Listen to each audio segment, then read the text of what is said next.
s'han quedat sense llum durant tot el matí per uns treballs que l'empresa està duent a terme en un dels centres transformadors que hi té aquí, a l'Avinguda de Barcelona. Concretament, ha deixat sense llum a hotels i altres establiments de restauració, com dèiem, de l'Avinguda de Barcelona i també en països catalans. Segons la companyia, Endesa ha avisat prèviament a aquest sector dels clients afectats, però, tal com ens expliquen des del sector de la restauració i des del sector hoteler, no ha estat així. Amb què us heu trobat aquest matí?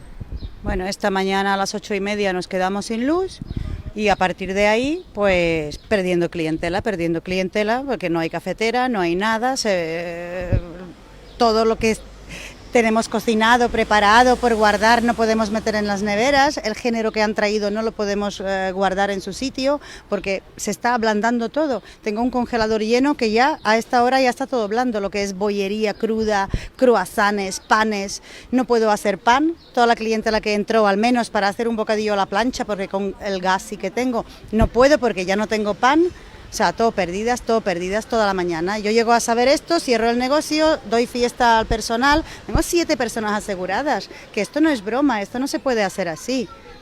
Lucía, ens comentava que no us han avisat, oi? No, no nos avisaron. Normalmente se pone un papel, suelen pegar un papel al mármol, a la pared, a la vista. Nadie. Es que no podemos hacer nada en absoluto. Mire el estanco cómo está. En el cas dels hotels, com us ha afectat a vosaltres, Miquel? Doncs d'una manera similar a la que explicava la Lucía. Tampoc ens han avisat, ens hem trobat els tècnics que tenim aquí darrere a 8:45 que han començat a fer les activitats, que han tallat la llum, tampoc et donen cap tipus de referència de quan acabaran les reformes que estan fent o les obres, les reparacions, i nosaltres tenim unes 400 persones aquí a l'hotel allotjades que ara mateix són 12:15 i no tenen dinar. No tenen dinar, tindrem reclamacions, la gent s'està espavilant per dinar amb altres hotels, amb altres restaurants, i això, evidentment, nosaltres ho reclamarem a la companyia. Hem d'acabar de veure com ho vehiculem, però això no quedarà així, perquè, evidentment, és un greuge important. Endesa ens diu que sou 175 clients, però com dèiem, estan afectats hotels i establiments de restauració, per tant l'afectació és més grossa, oi? Sí, de fet hem parlat amb alguns companys dels bars d'aquí de l'Avinguda de Països Catalans i de veïns del bloc de pisos de darrere i ningú en tenia constància. Vull dir, això i més aquesta època de l'any, que els hotels ja estan oberts, que els restaurants ja estan treballant, doncs és inadmissible. Aquí algú haurà d'admetre la culpa i veurem a veure com s'arregla.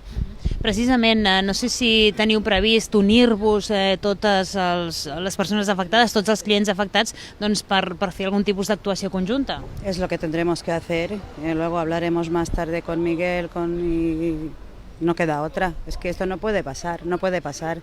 Estamos aguantando todo invierno, como sea, que nos salen las cosas del bolsillo y ahora que se pueda trabajar pasa esto. Es que es muchísimo dinero en género, muchísimo. Estamos hablando de mucho dinero, entre pescado, pan, bollería. Bueno, la gente que se van, se asoman y se marchan, porque no podemos dar el servicio. Y que no se estropee ni un aparato con este apagón otra vez, porque es así. Sí, hem fet la trucada convenient als nostres serveis jurídics i ens han dit que fem fotos, que fem vídeos, que recopilem tot el material possible i que parlem amb els socis dels locals de la zona, del voltant, i acabarem de decidir veure com ho enfoquem. Doncs us deixem perquè sé que teniu, en el vostre cas sobretot, un matí bastant mogut. Moltíssimes gràcies per atendre'ns, Miquel Casajoana, Lucía, gràcies. Gràcies a vosaltres. Gràcies, bon dia.